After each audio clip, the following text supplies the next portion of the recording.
Hey everyone, I'm so excited to tell you about the product that I have today.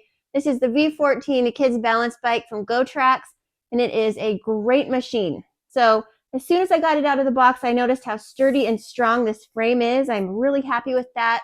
You can tell it's going to be durable and last a long time.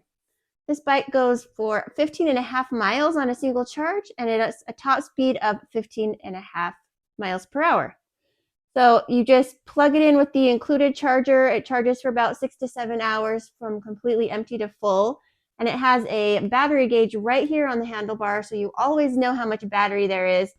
If it has a green, yellow, and red. So green is fully charged, yellow is mid, red lights up when it's getting low on battery, and then it starts beeping when it's really low on battery. So plenty of notice that you won't run out of battery while you're out riding. It has a bell here, which is kind of cute for the kids, a reflector. This has disc brakes, which is really nice. And it also has a 250-watt motor. This one has 14-inch air-filled tires, and it seats a rider up to 138 pounds. So my kids are so excited to try this out. They've been dying to get on here and try it out.